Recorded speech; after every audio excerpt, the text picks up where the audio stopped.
Welcome back to my YouTube channel. Make sure to like and subscribe to the channel for more interesting stories like these. Now, let's get into today's story video, Deployed and Destroyed. This occurred about 20 years ago, and I'm over it, but I thought I'd share to see if you had any thoughts or had comparable experiences.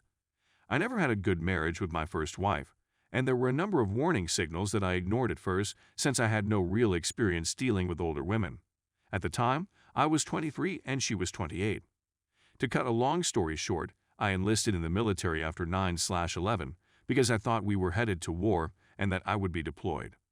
My wife and I fought a lot at this time because she wanted to relocate, and I reminded her that it's not up to me where we go.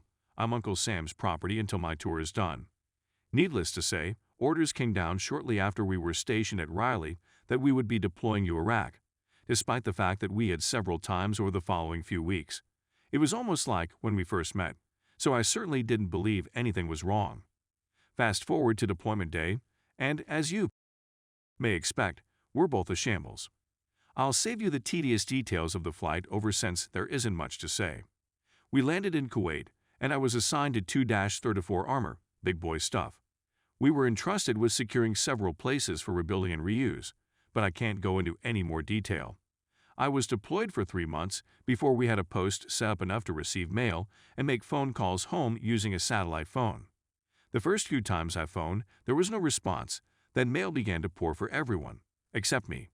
Care packages from family members arrived once a week, and every week I hoped for a letter or anything from home, but nothing arrived and no phone calls were returned.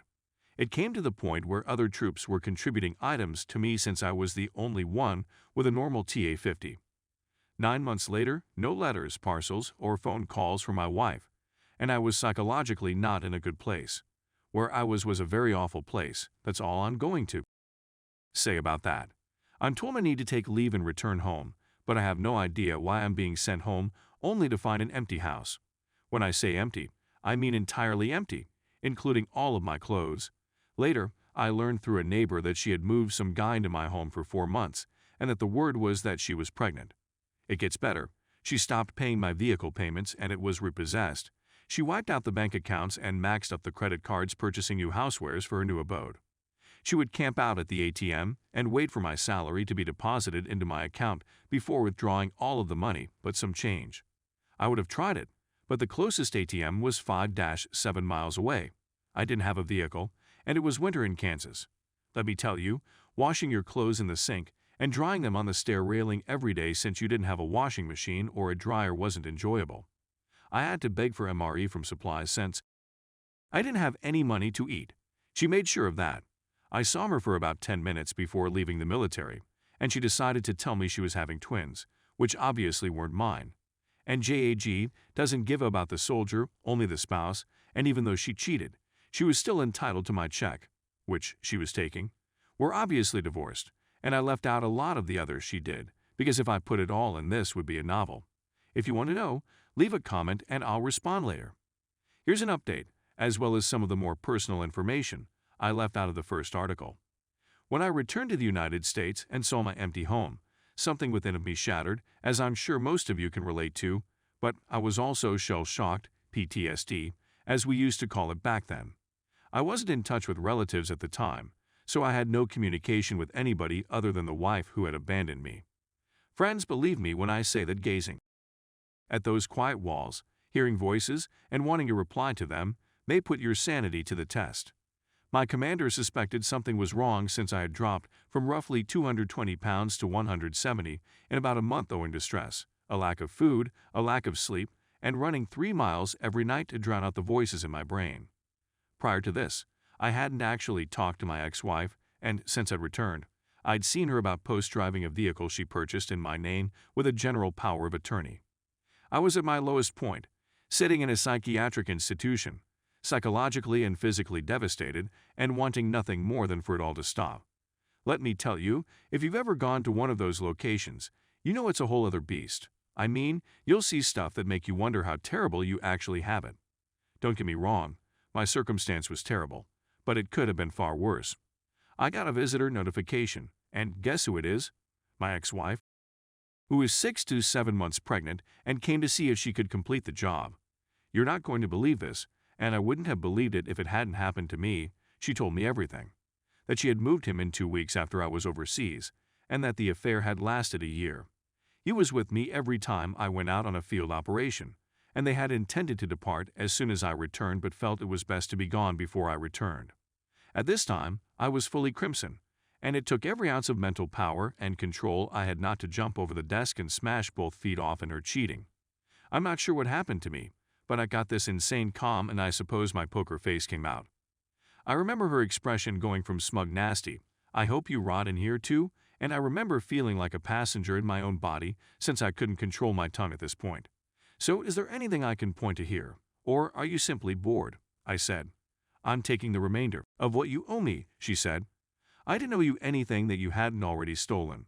"What more can you take?" I replied. "You had my money, and now you have my freedom. And I have one question for you. What did I do to you that was so horrible that I deserved this?" Her response: "I wasn't pleased." That response confirmed in my mind that I wanted to get out of here as soon as possible, and as far away from her as possible. I stood up and announced, "I'm done," without saying anything else. I'm not proud of this phase, but it's what I needed to do. I spent the following month in every session providing the best performance of normal that I could. There were some setbacks, but for the most part, I nailed it. The reason I'm not proud of it is because I faked it 100%. 2 months later, I was freed.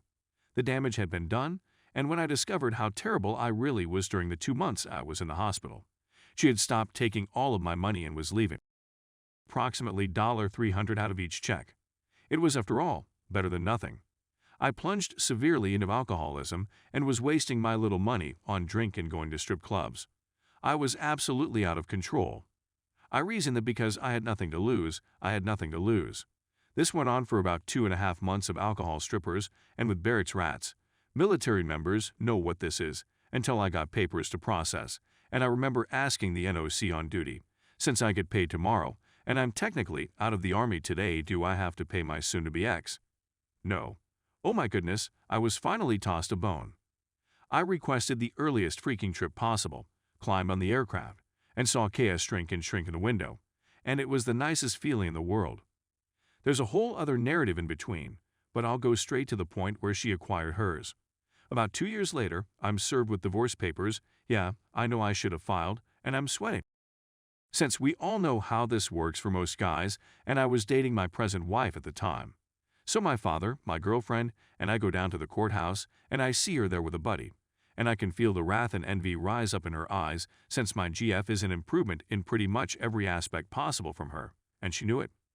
We arrived at court, and everything seemed to be going as planned until the judge, another woman, saw that I was deployed and that there were children involved.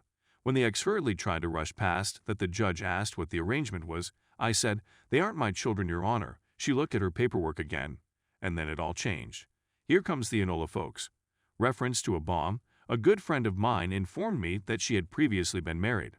So when I received the divorce papers, I drove into town to look up those records to discover when her absolute divorce from her first spouse occurred. And guess what? She was still legally married 4 days into our marriage, which was later annulled. The finest part was her appeal to the court that she was still married, to which the judge said, "That doesn't matter. You knew you were still married to your first spouse, and you still said yes. I'll see you again for polygamy." My ordeal was ended, and I strolled out of that courthouse as if nothing had happened. I had 10-pound balls and 5-pound underpants.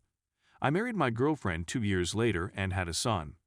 We've been married for 10 years, and the last time my father saw my ex was at a bus stop with her 2 children. If you have any queries, please leave them in the comment section.